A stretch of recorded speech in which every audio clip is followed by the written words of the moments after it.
It's kind of weird for a month that has no college football games in it. Man, I get disproportionately excited. When it's March 1st now. I mean, I love basketball. I don't talk about basketball, but I love it. But it's storm chasing season this month. We actually get sunlight past 6 p.m. in Nashville this month. Spring begins this month. It's a great time. It's a great time. Spring practice is starting, and eventually we'll be on multiple campi, plural of campus, throughout this great land of ours, talking to all sorts of different head coaches. We'll see who we add to the Speaker Series roster. But in the meantime, we're jam-packed. We're high atop what was a sunny downtown Nashville, Tennessee today on this March 1st, the year of our Lord, 2026. You know what else is beautiful about college football, other than we can talk about it all year round, is hatred is actually a good thing. Hatred is like a badge of honor. You can collect trophies, but what you really want is you just want people to despise you. Because if they hate you, chances are you've done something right. And we have on the show tonight probably some of the most important work, some of the most important investigative lowercase j journalism that we do all year, and that is identifying the most hated teams in college football, not historically, but right now, right this second. And it gets very argumentative for all sorts of weird reasons that casuals would not understand. So we're going to talk about that. Someone has asked me to totally reconstruct the conference configuration in college football to give what we hope to be perfect conferences. And I've taken the challenge because it's March now. So we don't have games this weekend. So this is the time of year where the future commissioner's office accepts those sorts of responsibilities. And I'm going to do that in like 20 minutes. We've got still, to this day, a noon kickoff conundrum that is plaguing our sport, and one of you asked about that. And then someone else asked a question, Jesse, as far as I can tell, we've never had on the show, because we always talk about the best games ever. We talk about best teams. We talk about best coaches. Someone asked, what are the worst games in the playoff era, the college football playoff era, the worst playoff games? I didn't have to think too long before I thought about number one, but just for fun, we filled out the entire list. So we got a jam-packed show tonight. They're watching us in Talmadge, Ohio, Moultrie, Georgia, Palm Coast, Florida, El Paso, Texas. Thank you so much. Like I said, maybe you've stumbled onto the show. Yeah, we do it year-round. Sure, there are other things happening in the world, but we're just going to talk about college football here. Humbly ask that you subscribe to the channel. And if you think you are, just check and make sure that you are. Thank you so much. Let's dive in to tonight's program. Hatred is a nasty thing in real life, but this is not real life. This is college football. And in the world of college football, I would even say just in the world of competition and competitive sports, it's kind of okay to be hated. Hatred in the proper context just translates to, I'm doing my job at a really high level, or we're winning at a really high level. And so every so often, we like to update the Pate State Hate-O-Meter, which is a term that we haven't come up with. I just kind of came up with it on the fly. But it kind of lets us track which teams are hated the most. Not historically. We're looking for a living, breathing ranking, we'll check on that, of how much hatred there is out there for some of these teams. And it's not just if you win. As I very, very clearly figured out early on today when I put this out on Twitter. So there's going to be a lot of debate on this. I don't really have set criteria. It's just gut. It's just kind of licking the old index finger and sticking it up in the winds of college football. I came up with 8 teams right now. We could theoretically go as deep as we wanted to, immunity, but I went 8 teams. Who's the most hated right now? I'm going to go 8-1. You can absolutely contribute to this in the comment section, which I'm sure you will. I've only got Ohio State at number 8. I got Ohio State as the 8th most hated team in college football right now. First off, because they're really good, and they've been good for a long time. And they've won a championship recently, and ironically, I think the championship turned down the temperature on the hatred a little bit, because up until then, people were really angry that Ryan Day was getting benefit of the doubt, and Ohio State was getting benefit of the doubt when they, quote-unquote, hadn't won anything. But then they won something. And they did it pretty emphatically, buzzsawing their way through the playoffs, and you would think that that would crank the hate up. But ironically, the hatred that people were hurling at them mainly revolved around what they hadn't done. But now they've done that thing, and so it's just that they're good. They're always good. People don't like you when you're always good. But outside of that, I've only got Ohio State at 8th. And the team I've got in front of them is a team that also has a championship in the last 3 years. In fact, They've been one up on Ohio State a majority of the last 4 or 5 years. But there is an extenuating circumstance with number 7. Number 7 is Michigan. And I'll be very curious when we put this out there, which we're doing right now live, but when I look at some of the feedback on this, where people think Michigan should be. I put Michigan at number 7 on the most hated teams in the country right now because I think there's still a lot of bad blood that I sensed in some of the feedback we got amongst the college football public about how 2023 went down and how the entirety of the Jim Harbaugh era is remembered. Now, full disclosure, I've always said if I was a Michigan fan, I wouldn't really care what the outside world thought. I won my national championship, and all's well that ends well for me. But that's not what I'm talking about. I'm talking about how the rest of the world views you. The rest of the world is not changing their mind. No one's changing their mind on this whole debate about whether or not Connor Stallions did this and whether or not sign stealing is okay morally, ethically, if not by the outright letter of the law. And what kind of edge does it give you? What kind of edge did it give them? Well, you've heard that debate. Everyone's had that debate around your water cooler or tailgate or your pickup truck. Everyone's had that debate by now. But there's still a lot of residue when you talk Michigan football right now in the college football's general ecosystem about how people view them. And folks want to discredit them for it. That, I think, is the genesis of a lot of the hatred / ill will that people throw that way or the way of Michigan. And also, when I put this out earlier today, there were a fair amount of you that said, I don't like that Michigan carries themselves as sort of better than. You know, Michigan tends to look down the nose a little bit at us, explaining to us what a Michigan man is and how a Michigan man just kind of carries himself differently. And yet there's been scandal after scandal after scandal, and apparently that rubs some people the wrong way too. I heard you. So I put Michigan ahead of Ohio State. I put Michigan at number 7. What about number 6, staying in the Big Ten? Good for the Big Ten, off to the races here so far. Just hatred all over the conference. I got USC as the number 6 most hated. Give me USC, number 6 most hated team in college football right now. And I noticed as I got the feedback on this, there were 2 distinct groups that showed up when it comes to hating the University of Southern California. The first group, I would guess, would be, let's call it 35 years old and older. So if you're roughly that age group or older, you were around for, at the very least, Pete Carroll, Matt Leinart, Reggie Bush, celebrities all over USC practice, them leading Sports Center every day.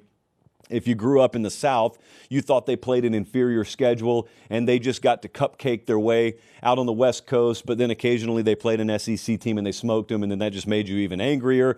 But people hated USC. In the early 2000s, people hated USC. But then there was a generation before that where USC had been dominant to varying degrees over several decades. So USC was a blue blood of college football. Therefore, they already had a core group, a core constituency of haters, but then they were bad for quite a while.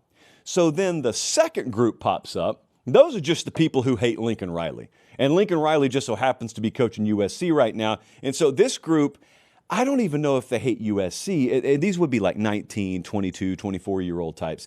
They don't hate USC so much because USC hasn't accomplished anything of note to draw hatred.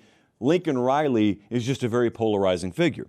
So because Lincoln Riley is the head coach at USC, there are 2 distinctive groups of haters that we found in the research, and that puts USC at number 6. Top 5 now. Top 5 most hated teams in college football. I think I'll get a lot of debate on number 5, and the debate will be that some people think they should be higher. Miami. Miami just played for a national championship. I've got Miami as the number 5 most hated team in college football right now. Very similar vibe to USC in that we picked up on 2 groups of haters for Miami. Again, if you're 38 years old, if you're 45 years old, if you're 63 years old, you grew up and you lived in a world where the U was established, where they ran college football, and they did it their way. And Miami doing it their way rubbed some people in Des Moines, Iowa, and Tuscumbia, Alabama, and Fort Worth, Texas the wrong way. Okay? So that was one generation. And they didn't particularly care, and they were good, and they knew it, and they told you about it. Then Miami was bad for a long time. But now Miami's back. They're kind of doing what USC's hoping to do, and that is dusting off a lot of what used to be, and now it is again. Now we can say the kind of stuff we used to say again. Well, Miami's there. USC's trying to get there. Miami's there. They were at midfield with a minute to go, down 6 in a national championship game, a little over a month ago. So Miami's back in the national championship conversation. They're back at the head table. And here's the thing that you learn about Miami, folks. When they're good, they are first in line to tell you. They're first in line to let you know. And the Miami fan base is very, very unique. It's a fan base I know very well. Miami's a very small school. It's a private school. So the Miami fan base is a very national fan base. There are a lot of Miami folks in the Northeast. There are a lot of Miami folks on the West Coast, a lot of Miami folks in the desert Southwest. It's very interesting, and that's why the dynamic is what it is when they go on the road a lot. But Miami has a very, very unique way they carry themselves, and the fan base carries themselves when they're good, and they're good again. That's going to draw a lot of hatred. I don't sense that they have too big a problem with it. Had they won the national championship a month ago, Miami would be much higher than 5 on this list. All right, now we get into the top 4. This is going to be controversial.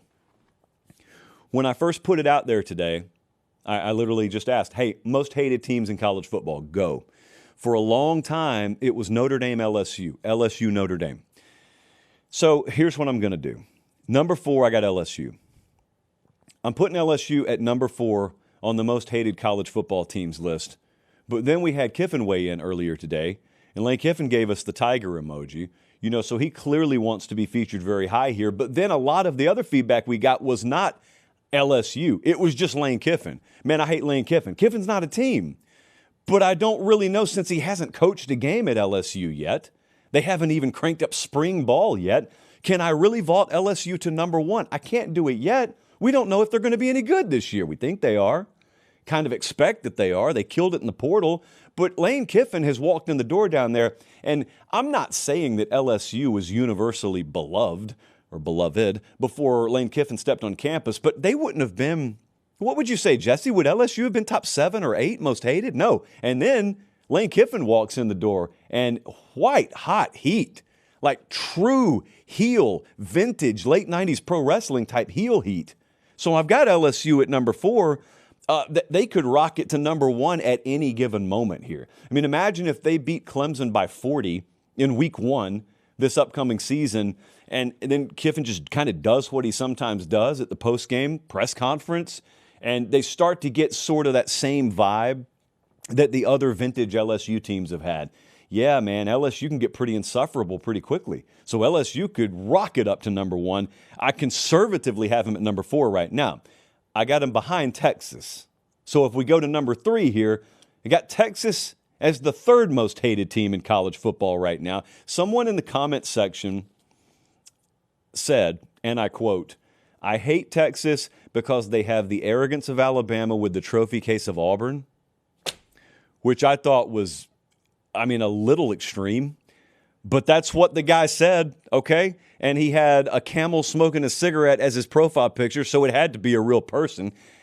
Every advantage in the world has been afforded the Texas Longhorns. Given the current makeup of the college football landscape, the tables have never been more tilted towards Austin, Texas. And I think a lot of the hatred, aside from the fact that folks have always kind of hated Texas, a lot of the era-specific hatred right now is people are looking at it and people are saying, you guys ought to be dominating right now. And you haven't. And people look and say, like someone said in the comments, imagine if Chris Peterson, just to pull a name out of the hat, imagine if Chris Peterson had the resources that Sark has in Austin, Texas. Imagine what he would have done. Now, I would contend it's not quite that simple, but your point is taken. So until Sark wins a national championship there, he'll be dealing with the Ryan Day disease. And the Ryan Day disease was Ryan Day has been afforded all of these luxuries, all of these resources, and yet he can't get over the hump. Well, then Ryan Day got over the hump and he won a national championship at Ohio State. And now it becomes Steve Sarkisian's turn to bear the brunt of the what has he won crowd. Because there is a crowd, and they wander the college football streets. And their opinion is, unless you've won a national championship, you hadn't really won anything. Especially if you're at a top 10, top 15 program, which clearly Texas is. So, yeah, Texas number 3, and I know certain fan bases would argue they should be higher than that. Number 2, we've got Alabama. Alabama right now still holding steady right there at number 2 as most hated college football team in the country. And the way I could measure this is I just know there's no team in the country that brings more jubilance in our comment section than when Alabama loses a game. Without fail, the Sunday night show after Alabama loses a game is always our highest traffic shows. And so I think that a part of that's just the residue from the Nick Saban era. People dealt with that for a long time. They dealt with that Alabama logo meaning a certain thing for a long time, and they haven't fallen off a cliff. They may have regressed a little bit, but they haven't fallen off the cliff. So it's still a big deal for Bama to lose. It's still a big deal that, if your team played at noon today and Bama's kicking off at 7:30 tonight, you kind of got to make sure you've arranged your plans where you can watch Bama because, man, we got to check it out. We got to make sure we're there, we're tuned in if they lose. And I don't know how long it takes that to go away, and maybe it doesn't because Bama's been a brand that's mattered across the years, the decades of college football. So I'd say Bama as a strong number 2. You could easily make the argument of number 1. If I were to just gauge this based off the feedback we get, it'd be Bama number 1. But also our show was born in the South.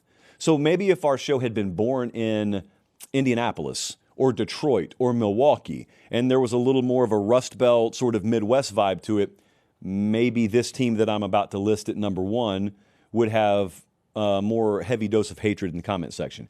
Notre Dame, that's who I put. I put Notre Dame number 1 on the most hated teams in college football. There's an age-old hatred about Notre Dame. Now, since I have emerged from my youth of growing up in the South, I have a little bit divorced myself of my upbringing when it comes to Notre Dame.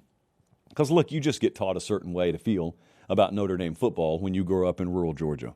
And the same would go for Mississippi and South Carolina and Tennessee, etc. But they also feel that way in Los Angeles.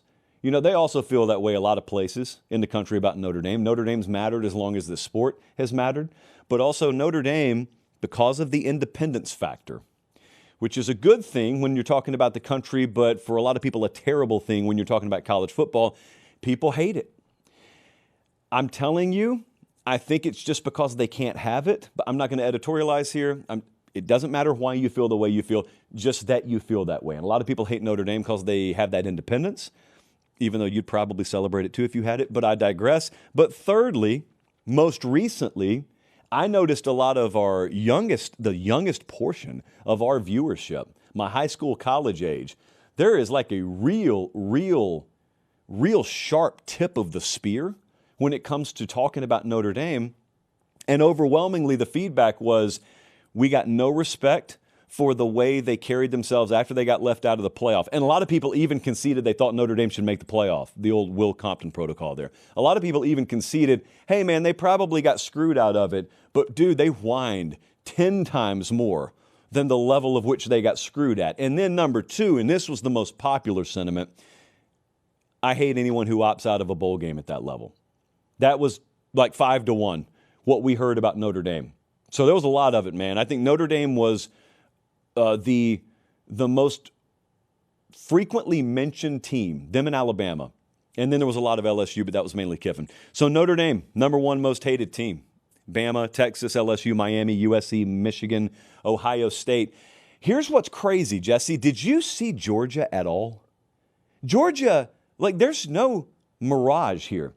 You don't see through Georgia. Georgia's been good, and they've been good for a long time. They've won multiple national championships in the past few years under Kirby Smart. They've been 1A or just straight up number 1 as the best program in the SEC for quite a while now. And I can't find hatred of them. And I'm not talking about in Gainesville or like Knoxville. Yes, the teams you have traditional rivalries with, that's baked in, man. You're born with that. That's a great thing. I don't want that to die. But do people in Minneapolis hate Georgia? Do many people in Phoenix hate Georgia? I just didn't pick up on it. We got hardly any mentions of Georgia. And it's not because they haven't won enough. I just think Kirby needs to, I don't know what he needs to do. He needs to have a mic drop moment at SEC Media Days. He needs to really embrace a heel persona because there's not nearly enough hatred out there for Georgia for the amount of winning they've done. Just crazy. I don't know. Many different theories on that. Appreciate the participation on that, by the way. We got an inordinate amount of feedback. People were happy to talk about hatred on a random Sunday afternoon. That's what brings us all together, after all, in this sport, is hatred. And somehow, some way, we've constructed the world where it's a beautiful thing. It's totally acceptable. Now, on to more, shall I say, constructive, very important matters. Lewis, hailing from East St. Louis, he said, you have a clean slate. How would you perfectly align college football conferences? Now, I got to assume this means I don't have to operate under any constraints. Lewis basically just named me commissioner. I have full autonomy. I don't have to answer to any TV networks. I don't have to worry about budgeting or bottom lines. I don't have to worry about any of that. Lewis, right? Say nothing if you agree. He said nothing. He agrees. So you're telling me I just totally get my way and I can construct these conferences any way I want to. Well, here's what I would do. There would be big changes. I would value regionality because I think that's what this sport is built on.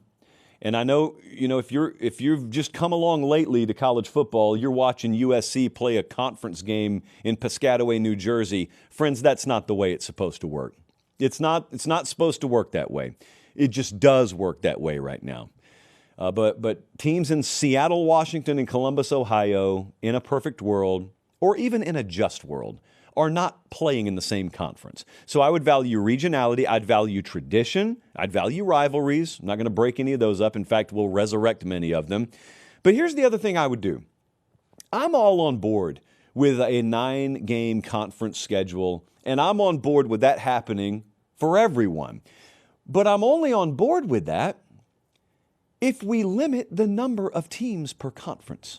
Because right now the SEC's got 16. The Big Ten's got 18. So I don't really care. You could play 8 games, 9 games, 10 games. Not everyone's going to play everyone. So what I would love to do in reconstructing and reconfiguring conferences in this sport, I'd love to cap the total amount of teams you can have in a conference. And I'd love that number to be 10. Because if I have no more than 10 teams in a league, and you're playing 9 conference games, that means everybody plays everybody. Therefore, conference play is true round-robin conference play every year. And so I would have that as the conference slate, and then I'd make you play one power opponent out of conference so that I could keep rivalries intact, which you're about to see. I'm splitting up a lot of teams. So if I could do that, and I didn't get any pushback, which according to the question I'm not going to get, would be off to the races. Here's how I'd make it look. Let me walk you through this. And I know if you're listening on podcast, you don't have the visual medium, but just follow me here. Think about the SEC right now. The SEC has 16 teams in it. The most recent realignment added Texas and Oklahoma. Well, they're gone. In my SEC, Texas and OU are no longer in. Missouri is no longer in. I'm taking Arkansas out. I'm taking Texas A&M out. And what we're left with is Bama, Auburn, Florida, Georgia, Kentucky, LSU, Mississippi State, Ole Miss, South Carolina, and Tennessee. Just a neat, tidy SEC. I think we counted the miles. The longest road trip here is either going to be LSU, South Carolina, or maybe like Kentucky, LSU, Kentucky, Florida, something like that. So that is my 10-team SEC, which brings us to the Big Ten. The Big Ten I had to do even more shaving down on because the Big Ten has 18 teams currently. There's a funny thing we're going to do here with one exception. If you've got a number, then I want that to correspond with how many teams are in the league. Again, with one exception I'll mention. So the Big Ten, I'm going from 18 teams down to 10 teams. Illinois, Indiana, Iowa, Michigan. Michigan State, Minnesota, Ohio State, Penn State, Purdue, and Wisconsin. You'll notice no West Coast teams here. Oregon's gone, Washington's gone, both the Southern Cal teams are gone. There's no Northwestern. There will be controversy over what I'm doing with Northwestern, but I think it's in the best overall interest of the sport, and it's not like we're hanging them out to dry. In fact, we are freeing them to do whatever they want to do. You can go to class just as surely as you can schedule anyone you want to. So I'm going to make Notre Dame an independent, Notre Dame will be one too. Northwestern will be an independent. I'll get to that in a second. It kind of comes down to a numbers game. If you're trying to make things nice and tidy and 10 teams per most leagues, guess what? The Big East is back. And that's not the only conference that's back. But I would bring back the Big East, and that's what it would look like. A lot of what the Big East used to be, I need to add Boston College, again, because it's a numbers thing. But Cincy and Louisville, Pitt, Rutgers, Syracuse, UConn, Virginia Tech, West Virginia, you'll notice UCF is in there. I've got to put UCF somewhere, and it was either going to be the ACC or the Big East. And it's not like they have traditional ties to either one of them. But they're not going to be in the Big 12 because they're in Orlando, Florida, and the Big 12's about to cease to exist in a matter of moments. So I put UCF in here. We're just going to have to accept that. Small prices to pay. Small prices to pay. I have an even bigger announcement than the Big East returning. I think we should have drumrolled this. The Southwest Conference was one of the wonders of the world when it existed. You had the pyramids, you had Niagara Falls, but the Southwest Conference was not far behind. And it died unjustly in 1996. And on the 30-year anniversary of the Southwest Conference's tragic death, I would just like to bring the entire Southwest Conference back. I don't need new logos either. The old artwork is fine. There's nothing wrong with it. It's fine. Texas and Texas Tech and SMU and Texas A&M, they're all back. You'll also notice that in a gesture of probably good faith that's not even deserved, I have brought Rice into the equation. We have room for food at the table in the Southwest Conference. Now, I did write down, Rice will enter the Southwest Conference as sort of a probationary period, and at that point, ball's in Rice's court to see what they do with it. But I made room for Rice, and I do need to add one team. I need to add Tulane, because I think Tulane's ready. And I think Tulane, geographically, it makes sense. I wanted a spot for them in one of these conferences, and so we're going to put Tulane in the Southwest Conference. Arkansas's in there because Arkansas used to be in there. No, it's a lot of Texas schools in Arkansas, and Lou Holtz was not a fan of that back in the day. I get it, but look, I value tradition, and I value history, and outside of Tulane, that's what the Southwest Conference used to look like, and I'm just excited to see what Rhett Lashley and the crew do in an era where you can legally do what used to have an entire 30 for 30 made about you. So the Southwest Conference will be my appointment viewing every Saturday. Big 8 is also back. The Big 12 is an abomination. The Big 8 is a beautiful, beautiful creation that never should have gone anywhere. Old logo again, works perfectly. Now I need to make some modifications with the Big 8. I am going to put Oklahoma and Oklahoma State here. Nebraska's there, Missouri, Kansas State and Kansas, Iowa State, Colorado. They were all old school members of the Big 8. I am taking both schools from Utah, and I am putting them in the Big 8. And I know if you're doing the math out there, that means we have 10 teams in this league. This is the one concession. This is the one conference that I need to keep the name of for legacy purpose, plural of purpose. But the number in the name of the league will not correspond with the overall number of teams. Again, not perfect, but small price to pay. I can't call it the Big 10. We already have a Big 10. You could call it the Big 8 Plus if you want to, which I think's lame. So I'm going to call it the Big 8 because I like calling something the Big 8 because it used to be called the Big 8. So we have sort of grandfathered the name of the league in here. But I'm putting Brigham Young and Utah both in this league. Otherwise, it's kind of the way it used to look. Now, there was a version of this we did, Jesse, like 2 years ago, where I had Oklahoma in the Southwest Conference. We got a lot of pushback on that because Oklahoma was a Big 8 member. They weren't in the Southwest Conference. And I pushed back a little bit, but then I thought, you know what? You guys are making more sense than me. So let's put Oklahoma where they belong in the Big 8. There is a mandate coming from my league office, and that is Oklahoma and Texas are now in different conferences. You will be mandated to play each other every year. So the Red River Shootout, not the rivalry, the Red River Shootout will go on. We'll play it at the Cotton Bowl, the real one, from now until the Lord returns. And it will kick off at 11 a.m. Well, you know what? I'm not going to mandate that. I'll give you a little flexibility on kickoff time. I want it to be 11 a.m. But I'll give you a little flexibility on that. But Oklahoma's out of the conference, Texas is in. You've got to play each other every year. So we're not doing away with any rivalries. But you'll notice we got Bedlam back as a conference game, no less. We continue. Resurrections everywhere tonight. The Pac-10 is back. Josh, don't you mean the Pac-12? No, I don't mean the Pac-12. Because the Pac-12 as an idea failed. The Pac-12 as a conference failed. Really, Larry Scott failed. The Pac-12 would have been fine. The Pac-10 was fine. The Pac-10, when I was growing up, even though I lived basically in another world, was the easiest conference to remember when you were trying to memorize your conferences, because you knew that you had the 2 Washington teams, you have the 2 Oregon teams, you have the 2 Bay Area teams, you have the 2 Southern California teams, and you have the 2 Arizona teams. 2, 4, 6, 8, 10. Boom. And that is exactly what the Pac-10 is going to be here. I want to say for a third time, I don't need any new artwork. I don't need any new focus grouping or rebranding. We're going old school with this. Why? Because nothing was messed up about it to begin with other than failed leadership.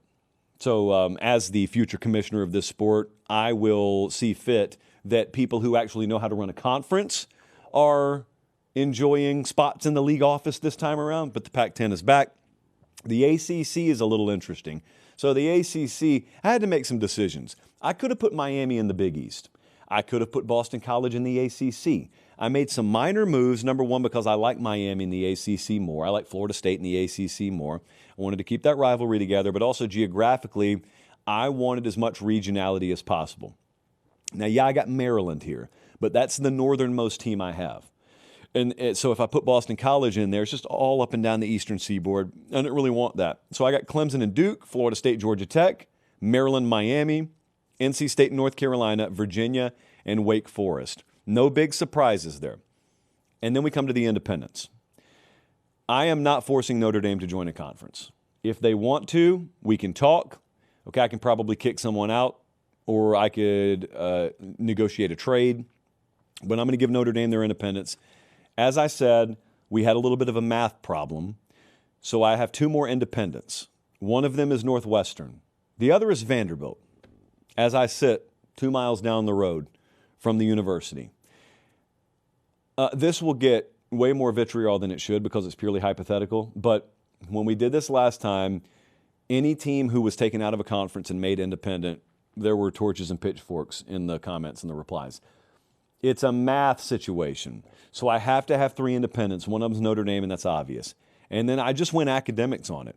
I went Northwestern, and I went Vanderbilt, frankly, because I think they have the most in common.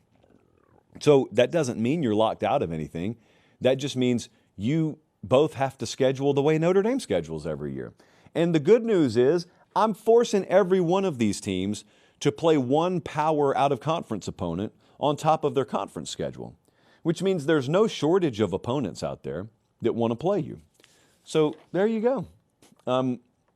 Especially if I can pull the media rights, Jesse, if I can pull that off, if I can reconfigure all the conferences, which I was told I can do because there's no limit on this, and then I get to pool the media rights where every one of these leagues is playing on every network. Ohio State's not, contractually bound to play noon kickoffs from now until eternity. They may be able to, play Penn State in prime time every now and then. That would be a great thing. So, regions and rivalries, traditions, these are not dirty concepts. We still believe in them around here. It is March 1st, which means March 3rd is 2 days from now. So, as I have told you before, I moved to Nashville in early 2020. Now, 2020 was an insane year for a lot of reasons. But in Nashville, not only did COVID hit in spring, but a deadly tornado hit in spring.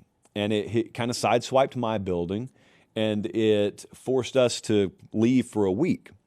But it completely leveled some buildings across from me. So we were spared. Not everyone was, though. So there were nearly 24 fatalities just in the Nashville area. This was an EF4 tornado. It was on the ground for a long time. It was in the middle of the night. It was crazy. As you guys know, we partner with the Magnolia Foundation. So the genesis of that we're coming up on the 5-year anniversary, 6-year anniversary of this tornado is the reason I mentioned this today. It's because March 3rd, 2020 was when that tornado came through. Well, since then, we met a guy by the name of Matt Collins who watches the show. He's watched the show for a long time, and he let me know one day that his family got hit by that tornado. They live out in Cookeville, which is a little bit east of Nashville. And they survived, but they lost their little girl in the tornado. And so he shares the story with me, and then he tells me about all of the unexpected expenses that you have anytime you have a funeral, but especially when it involves a child. And he said it completely devastated us, and we went through a lot of heartbreak, but we also learned a lot going through the process, and we realized if we're going through this, anyone who loses a child is going through this, we got to figure out a way to help. They started their own foundation, the Magnolia Foundation.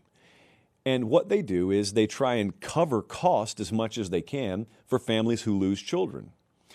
And we have worked with them. We've partnered with them for about a year now. And they do phenomenal work. And there's a lot of, as you would imagine, unforeseen expense that goes into this sort of thing. So we launched products in our store, and proceeds go to the Magnolia Foundation. So you can see there's a picture of it right now if you're watching it on YouTube. PateStateMaterial.com, you can find those items. But when we first talked about this on the show, refreshingly, I found out a lot of you kind of bypassed the store, which I'm fine with. You went straight to the Magnolia Foundation website and said, how do I just donate directly? Well, I'll tell you, magnoliafoundation.com/give. And Matt hit me up and let me know the kinds of numbers that our audience specifically was responsible for. And we told you on a show a couple of months ago how many funeral costs were totally covered by our audience giving. And so, man, I appreciate it so much. And he's not here, but if he were here, he would say that times 100. And you got to know, I mean, you'll never meet most of these families that you're helping out, but they appreciate it. We had Matt stop by the studio a couple of weeks ago, actually. So if you want to give directly, you can go to magnoliafoundation.com/give, or you can buy one of the items in our store because portions of those proceeds go to the Magnolia Foundation. Either way, we appreciate you guys because it's tough, man. You hear, there is no laid back story. There is no good story. Those aren't happy endings stories that you're getting. But what you are getting is an opportunity to help. And we always want to take advantage of that. All right, let's move on in the show. Whew. Yeah, this is a perfect time of year to talk about this. Boston Billy, hailing from Boston, Massachusetts, hit us up. He said, which coaches or teams have to be in must-win mode this year? We saw a historic coaching carousel, so it's a tougher exercise than I thought. I don't know that it's that difficult. We came up with these names pretty quick. Mike Norvell's got to lead the list. When you're talking about must-win, got to get it done in 2026, Mike Norvell and Florida State have to be at the top of the list. It seems the most obvious. So they went 2-10 2 years ago. That was the huge disaster season. And then, shockingly, they beat Alabama in week 1, kind of dominated Alabama in week 1. Looks like they're off to the races. And then they still finished 5-7. There's all kind of hot seat talk. Turns out the buyout is really all that saved him, and it was public. It's just kind of known that that was the case. They've just had their worst 2-year stretch since 74 and 75. So here's what could happen. Of course, their season could go in the tank for a third year, and he loses his job. They could pull the nose up and have a great year, in which case this is all a moot point. But also, that buyout's still going to be high this year. So the other thing that could happen is he's not fired because we can't afford to fire him. Then fan apathy sets in, which in the long run costs you more than the buyout costs you. So Mike Norvell needs to win. That's how you silence all that. He needs to win. I think Shane Beamer may be on this list. 2 years ago, less than 2 years ago, really, South Carolina 9-4. They're knocking on the playoff door. They just miss out. But outside of that, he's gone 7-6, 8-5, 5-7, and 4-8. 4-8 was the most recent year, last year. And you got Lenore Sellers on this team, and you've paid a lot to keep him. And you got Dylan Stewart on this team. Likewise, you paid a lot to keep him. And you got to ask yourself, South Carolina fans start to wonder, 10 years from now, are we really going to look back on this stretch of having Lenora Sellers and Dylan Stewart on this team, and we didn't even make the playoff, and they expanded the thing to 12? We didn't even make the playoff? Well, that's to be continued because we haven't seen how this year turns out. But that's kind of what makes it a must-win. And look, I'm not going to say that it was extremely loud, but there was some noise around South Carolina and around Shane Beamer last year towards the end. It's a tough job, man. He knows that, though. But it's a tough job. But Clemson's kind of down right now. So this is the opportune moment. Because remember, for a long time, Clemson's run looked like it was never going to end. And now Clemson's run, at least when it comes to being dominant, has subsided for the time being. You got to take advantage of it. What about Wisconsin and Luke Fickell? Bradley loves when he starts to roll B-roll, and then I switch teams. And I'm not going to say I do it on purpose, but I kind of do. Luke Fickell has gone 7-6, 5-7, and 4-8 at Wisconsin. It's just not good enough. It surprises me a lot because I still think he's a really good football coach. And it felt like his DNA and that program's overall historic DNA were such a match. And I just think if Luke Fickell had it to do over again, I don't think he would go the offensive route he tried to go.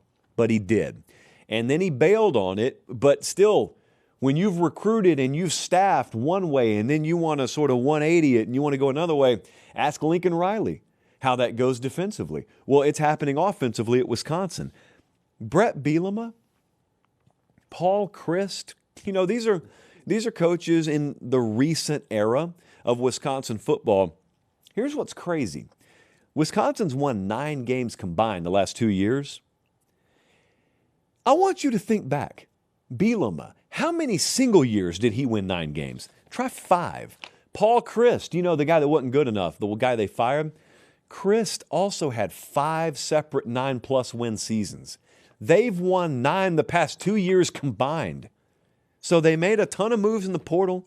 Number 15 in the On3 portal rankings. They had 33 come in. They had 23 go out. So that's a lot of portal churn. But really what it comes down to is quarterback has been snake bit for them. First off, Tanner Mordecai just wasn't it. And then Tyler Van Dyke got hurt. And then Billy Edwards got hurt. And, well, that's it so far. It's been 3 years. So Colton Joseph is who they turn to this year. Old Dominion transfer. It's got to be better. It's got to be way better. I think Lincoln Riley's on this list too, though, at USC. Riley's best year was his first year. And they went 9-4 last year, but it felt kind of hollow. They got beat pretty soundly by Oregon at the bowl game, which, again, people kind of anecdotally value bowl games. But it went the way it went. They got to click noticeably this year. This doesn't mean they have to win the Big Ten or I do think they have to be in the playoff picture. I do think that they got to be right there because they just finished number 1 overall in recruiting. 2 years ago was their great reset, which I personally was willing to give them time for. But the whole context of that was, all right, you're admitting your mistakes in terms of defensive personnel. And they hired D'Anton Lynn. Well, he's now on to Penn State, but they brought in Gary Patterson. But still, you should be trending up defensively, and they are. You've got a third-year starter at quarterback in Maava. You should be good there. But more importantly, the overall just caliber of the roster should be improving year over year. And if they're not in the playoff mix this year, then there's going to be a lot of looking around out there saying, man, we got so many facets here that work. Is our head coach sort of the loose end? Is that the wobbly tire? Now, I'm on record as saying I still believe Lincoln Riley can get it done. But he has to do just that, get it done. Now, there was an entire separate bucket of coaches that I did not put on my list here. I had 5 names or 4 names. Sark, you could make the argument for, but that's a totally different kind of pressure. I think Kalen DeBoer is the same way. Sark and Kalen DeBoer are not facing like job security type pressure this year. There is immense pressure to level up the performance. For Texas, I mean, there's an immense pressure to compete for a national title. For Alabama, at the very least, do things like run the ball effectively. which leads to playoff contention. That sort of thing has to exist with those two this year. Matt Rule at Nebraska, I didn't really know what to do with him. I didn't really know what to do with Nebraska because I can't say he's on any kind of hot seat. They just massively reworked his contract to keep him because there were rumors about Penn State. However true they were or not, there were rumors about him. So he's not on a hot seat. But the rule, the year 3 Matt Rule deal, it just didn't click last year. And then Bill Belichick at North Carolina, I don't really know what to make of that either. Only because they were bad last year. Schedule gets tougher this year. You got to figure the roster will look a whole lot more like they want it to look. But also, I don't know, like how bad does it have to be? How bad does it have to be at North Carolina? We're not talking about Texas. We're not talking about USC. So I don't really know. I think the whole Bill Belichick pressure picture, I kind of think is a wild card to me. They're watching us in Spokane, Washington. They're watching us in Mount Pleasant, South Carolina, and Mobile, Alabama. A lot of you are tuned in live. Our audience tunes in year-round. I appreciate it. Do me one favor. Check and see if you're subscribed. If you are, 2 thumbs up. Thank you. If you think you are, double check, because a lot of you think you are and you aren't. And if you're not, that's okay. I would just appreciate it if you would click that subscribe button because it's free. Let's move on. Very important matters. Hey, we're hitting a lot of them tonight. It's like a town hall event tonight. George from Point Pleasant, West Virginia said, if you were the commissioner, what would you do about noon kickoffs? I'm a Buckeye fan. I don't know if any of our big games will kick off at night. And as someone who loves to travel up and tailgate, it feels like we get ripped off with the noon kicks. You do.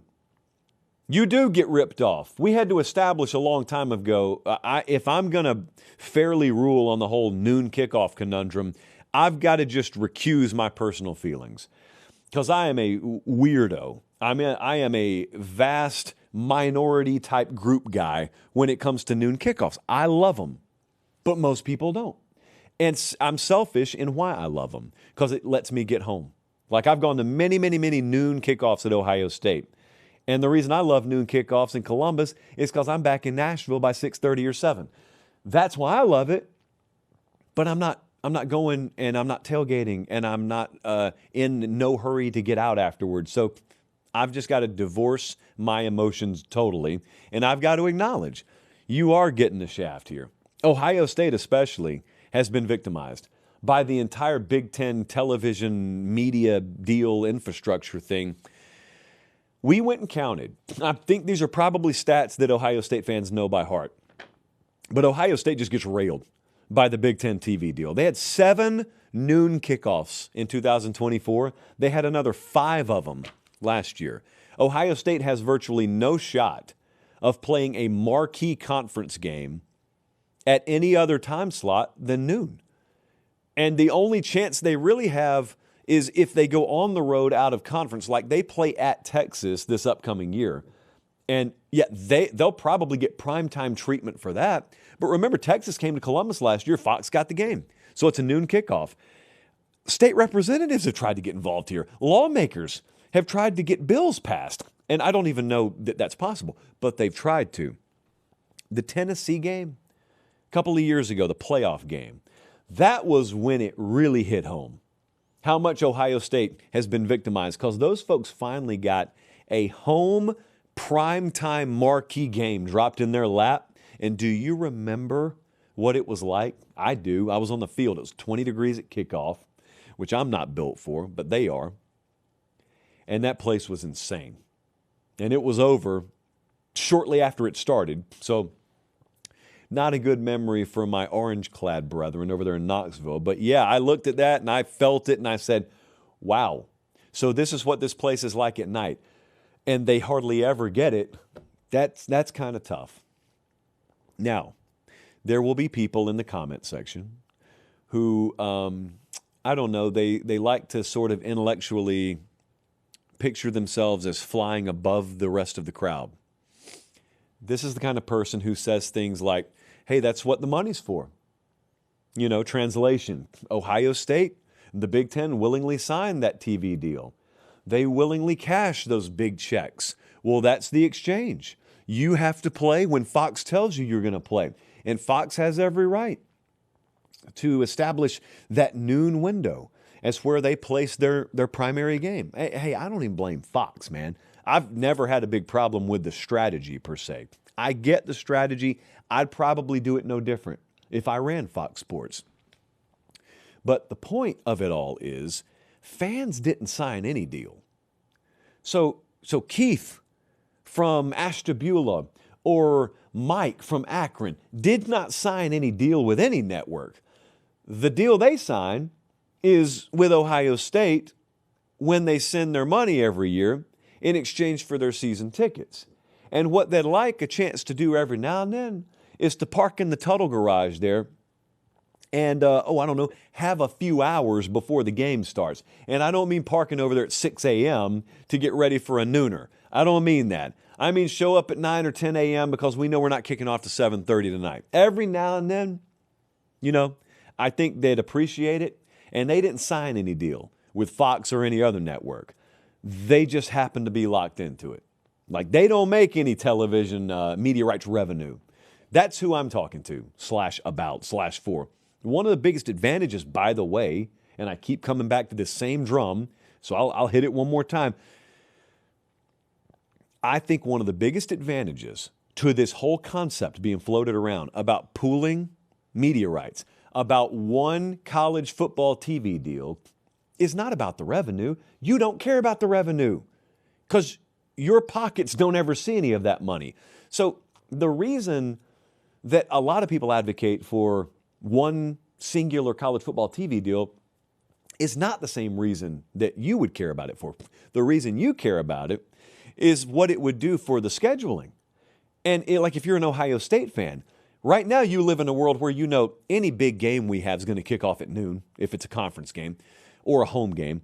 But in that world, what you know is, okay, we know we've got 5 or 6 big games this year, but we could be playing on CBS, ESPN, ABC, Fox, NBC, and we don't know what time because there would be schedule drafts every week and every network would participate. Now, you're still going to play some noon games, but you're going to play some primetime games as well. You're going to all different kind of broadcast crews come through there over the course of the year. That's why I support that concept. I don't care about the revenue. We're not making that money. So I don't really care about it for that reason. I care about it for reasons that much more closely tie into just quality of the product over a given year.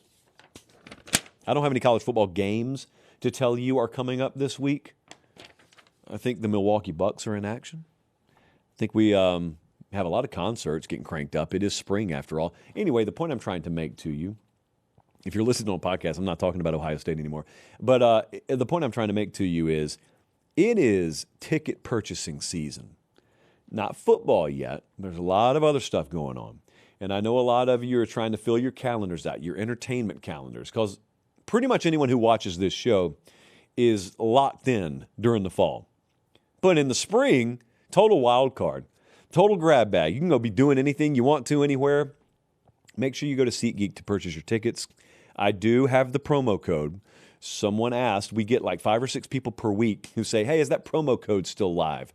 Yes, it is. The promo code at SeatGeek, right before you check out, is PATE10, P-A-T-E-1-0, and that gets you 10% off any order up to $200. Any order over $200, it just gets you $20 off. So we haven't quite gotten SeatGeek to the point where they just give away tickets for free. We're working on it, but we haven't gotten them there yet. But they are willing to give you a discount. We move on. James asked a question. I wanted to get to this. I meant to get to it the other day, but we got all mixed up. Papers got mixed up. These sorts of things happen. James from Dayton, Ohio said, after doing the ESPN thing for a full season, did it change the way you see college football or the show or yourself at all? Well, it didn't change the way I see myself. I don't think it changed the way I see the show. I guess I'll just tell you my biggest observation, James. My biggest observation is college football is still massively undervalued. Now, this bores some people, which I understand. I'm not going to spend a lot of time on it. But just kind of being around professionals who whose jobs it is to negotiate media rights deals. I didn't grow up in that world, so a lot of times when I'm sitting at a table with someone like that, I just shut up and listen. And it is crystal clear when you shut up and listen to people who have negotiated in NFL, NBA, and college football, like people who have been in all those rooms. College football is so massively undervalued. And I know like people look at TV ratings and whatnot. That's downstream. I just mean the overall way the sport is treated, the way the sport is covered. That's one of the things that excited me the most about what ESPN did with us this past year. And we very much plan on that continuing. And that is, I mean, we're going up to New York, or either we're doing stuff remote here, joining programming from Nashville, but you're talking college football, sometimes on Mondays, a lot of times on Thursdays, and you're doing it on shows that frankly did not dedicate a ton of time until recently to college football. I love being a part of that. Love it. The other thing that you can take this or leave it, is I grew up thinking some things, thinking some conspiracies were true. I had shared and trafficked in many conspiracy theories about major media, specifically sports media, and how they treat certain leagues, conferences, teams, brands. And look, when you say so-and-so hates my team on a message board or Twitter or whatnot, I get it. I used to say it all the time. And I had all the evidence in the world I needed. You know what my evidence was? Quotes, usually taken out of context, but I didn't care. I'm the one taking them out of context. Like I swore for a long time, Joe Buck hated the Atlanta Braves. How did I know that? Well, because he wasn't quite emphatic enough on an Eddie Perez home run one Saturday in July, game one of a doubleheader against the Mets. And he could only sound that way if he secretly hates the Atlanta Braves. I felt these sorts of things, and I felt them about college football. So here's all I'll tell you. And I know there are people out there in the aggregation sphere waiting to take this and mock me for it. I can only give you my observations. Most of the conspiracy theories about sports media and the biases and the motivations and the hidden agendas kind of just become laughable when you get inside the bubble. But the great trade-off, or the unfortunate trade-off, is if you're inside that bubble, then people just look at you and say, oh, of course you're saying that once you're in the bubble. They got to you. They got to me. So, like I have a partnership with ESPN. So anytime that I shoot down a conspiracy theory about how ESPN covers college football, well, of course you would say that. So there's really no winner here. But James, you asked me what I learned. And what I learned is I was probably wrong, or at the very least misguided, about a lot of my own conspiracy theories from back in the day that I used to hold. And I was at CBS before ESPN. So take it or leave it. Moving on. This was a fascinating question that we had. No one's ever asked this before. Ryan is in Houston, Texas. And he said, I always think it's dumb to compare championship teams from different years. I agree with you, Ryan. He continues, here's something I don't think is dumb. What are the worst playoff games we've ever seen? And immediately, Georgia TCU's got to be number one. This was horrific. This was assault. Those are someone's kids in those white uniforms. And Georgia just did stuff to them all night. So it was a 65-7 national championship game. This is only 3 or 4 years ago. 38-7 at halftime. 589 to 188 total yardage edge for Georgia. Georgia players, like midway through the third quarter, are soliciting snacks from the crowd.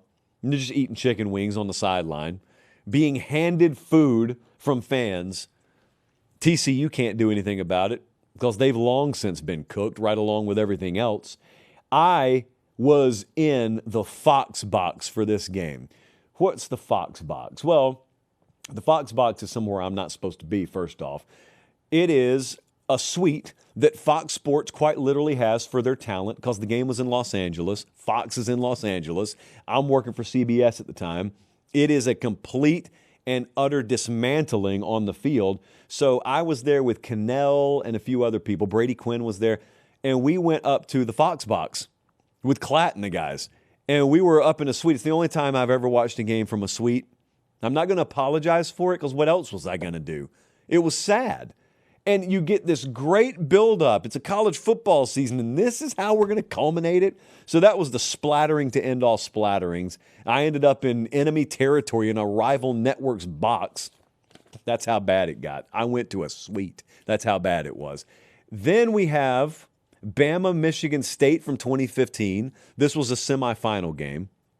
38-0. It was yet another one of those examples. There were several Bama games like this in that era. Georgia did it too, where you're going into a game and you know this kind of feels like a waste of time. What are we doing? What is Michigan State going to do? What is Connor Cook going to do? What are the very, very best of scenarios? I think this is also one of those weeks where Tony Brown flipped out and went after Nick Saban's throat at practice and they had to send him home. And drama, internal dissension for Alabama. No, it just turns out their practices were tougher than the game. There's Derrick Henry kind of messing around with the defensive lineman there. All I remember about this game, because I was there, is I was in the parking lot of AT&T Stadium as midnight hit. It was New Year's Eve. And that's the only time I have ever been unaware that it's New Year's Eve. It's exactly midnight. Wow, it just became 2016 or 2015, whichever one it was. Other than that, I don't have much recollection about that game. Next up, I stuck with the 4-team era, by the way. So I'm not doing the past 2 years. So it's just 4-team playoff era. Worst playoff games. I think that semifinal game in 2016 between Clemson and Ohio State belongs on this list. Clemson just blew out Ohio State. And Ohio State had 3 wins over top 15 teams that year. And then this happened. It just got annihilated. Clemson was loaded because that was that team that had come so close against Bama in the title game the year before, and they were on their way eventually to winning a title this year. Had to go through Ohio State first. Ohio State had no drive over 50 yards. Clemson had 24 first downs to Ohio State's 9. Just a no-show of a night for Ohio State.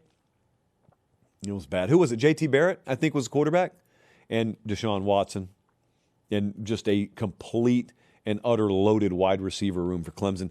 I also think the semifinal game in 2021 between Georgia and Michigan belongs on this list.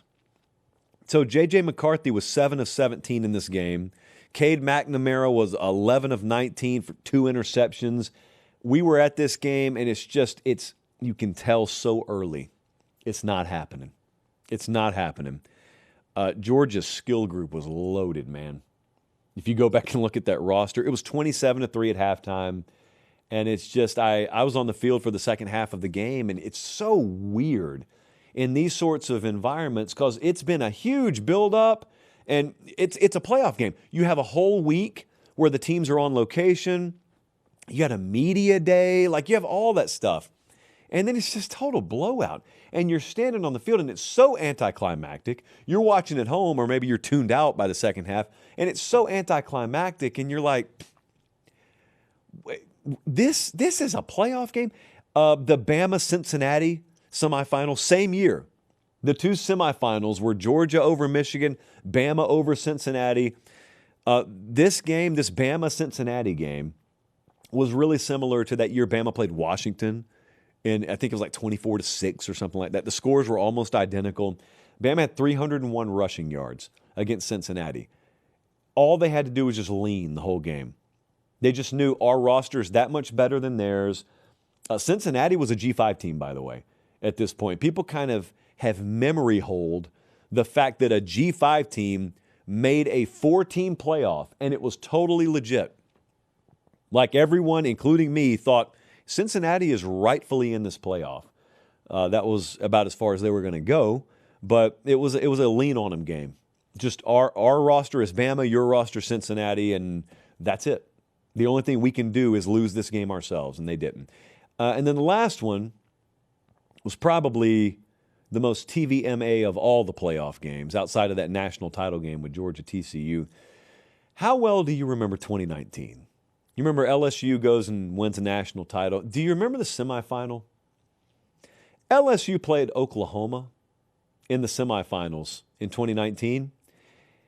It was 49-14 at halftime. LSU somehow figured out a way to hang 49 in the first half, and they punted at one point in the first half. Let me put it another way. Oklahoma scored touchdowns in every quarter of a playoff game and still lost by 35. And this was Lincoln Riley's Oklahoma. This is when we first started to realize, there may be a problem defensively here. There may be a little bit of a fly in the ointment here with the Lincoln Riley formula. This was so bad. I was in Atlanta. Oh, man. With all these games, you remember the second half, and you're just kind of saying, oh, man, you're like checking the clock. How long is left? The good news is the crowd's going to thin out so traffic won't be bad outside. Those are the worst ones I can remember, if such thing as a bad playoff game exists. And I didn't go expanded era. So that was, I guess, what, Jesse, 2024 and earlier, 2023 and earlier. So FanDuel, we were looking earlier today. As you know, FanDuel is the exclusive odds provider of the show. We were checking out the Heisman board earlier today because, a lot's happened with Trinidad Chambliss. There is no surer sign of that than if you look at the Heisman market right now over at FanDuel, we have co-favorites to win the Heisman. Mind you, it is early March, so let's be responsible about how we talk about this. C.J. Carr, Notre Dame quarterback, is tied with Trinidad Chambliss in the Heisman market. I just thought that was an interesting bit of information. It's publicly available. These are not hypothetical numbers. You can go bet these right now. You can also get ready for conference tournaments about to gear up. This may be the year where I walk across the street or down the street now and go to Bridgestone for the SEC basketball tournament. It's been a rumor every year. Maybe I'll make it happen this year. But even if I don't, you can bet it. And you can go look at a number of other different things over at FanDuel. They're the exclusive odds provider of the show. We appreciate them so much. Lastly, on the docket for tonight, appreciate you guys being tuned in live. If you are, make sure you're subscribed to the channel. We do the mood tracker pretty much every show this time of year, which is quite simply designed to take the temperature of various fan bases. And we chose Penn State tonight. It is the Jesse Memorial Show, even though he's still alive. I'm looking at him right now. Penn State's mood. I came up with a very specific mood for Penn State. The mood amongst Penn State fans right now is what I call survivor's adrenaline. So if you've ever been in a near-death experience, and then all of a sudden you look around and you realize, oh, wow, I'm alive. There's a kind of adrenaline that kicks in. This happens in storm chasing a lot. So I've been around it before. And you feel like you can take on the world. You feel like, wow, if that didn't take me out, that must be my lucky day. Penn State, from a football perspective, Penn State fans, from purely a football perspective, have to have like the most severe case of survivor's adrenaline in the modern era. Because if you think about this time last year, leading up to the season, this is it. This is our year. We got Drew back. We got a veteran team. Look at that tailback room. Look at this defense. We're going to be top 5 preseason. Look at how the schedule sets up. And then it crashed and burned. And you lose to Oregon. And you lose to UCLA. And you lose to Northwestern. And then James Franklin is fired by Halloween.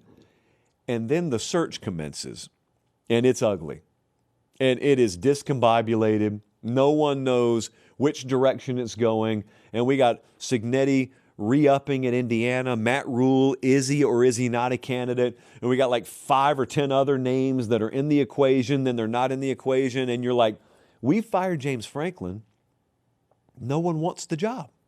Who are we going to go get? And then you got certain shows who said from the get-go, you need to go get Matt Campbell. And for reasons that are at this point well enough documented, they didn't target him immediately. Well, then they finally circle back around. 53 days later, All hope seems lost, and then Matt Campbell says yes. And then Matt Campbell brings a vast majority of the top of his roster with him, and you did a fairly decent job of retention, and Penn State, it looks to be okay this year. But more so than just this year, Penn State as a football program could have been ejected clear out into the Big Ten wilderness. You could have been hanging out with Maryland and Rutgers. It could have gone that far downhill. And instead, Penn State, they could win 10 games this year. It's a workable schedule. It's a good roster. You don't have a quarterback needing to learn a new system or anything like that. They went and got one of the premier defensive coordinators in college football in Danton Lynn out of USC. Penn State's fine. After all that, Penn State's fine. It's like you were left for dead as a program, and you were mocked and you were ridiculed, rightfully so, by the way. The coaching search was a disaster, and the car's rolling and it's rolling, and then it comes to a stop, and wow, we landed on our tires. Wow, seatbelt was on, airbags deployed. We're good. I cannot believe it. We're fine. We're good. And Matt Campbell's your head coach now. I don't know how it could have turned out any better. I don't even know, and I'm not talking about Penn State fans here, but administratively, I don't know if Penn State deserved for it to turn out as well as it did, but it turned out much better than it should have. So that is the mood amongst Penn State fans now. And I do think, and I said it from the beginning, that Matt Campbell was at Iowa State for a long time. I know Matt Campbell fairly well. There were not many places he was ever going to entertain leaving Ames, Iowa for, because he loved it there. He loved Toledo before he went to Iowa State. So Matt Campbell's not a guy who's just kind of looking for the next big thing, looking for the next big job. He turned down a lot of them. But I always thought that Penn State was one of about 5 maximum jobs that he may leave for, because what it's about at its core is what Matt Campbell is about at his core. I really think it's kind of like a puzzle piece fit. And I say that sometimes when I describe a coach whose DNA, whose values and principles really closely align with the program he's at or the program he's going to. That is Matt Campbell going to Penn State. And man, I know if you're a fan, you had no control over the way the season played out last year or the way the coaching search turned out, but yet you're living and dying with every heartbeat of the program. And to look at where we are now, and especially compared to where it could have gone and how badly it could have gone off the rails, that's survivor adrenaline. Appreciate you guys watching the show. We'll probably do a podcast Tuesday. Sometimes it gets released on Wednesday morning, but I record it Tuesday. That's in the podcast feed only.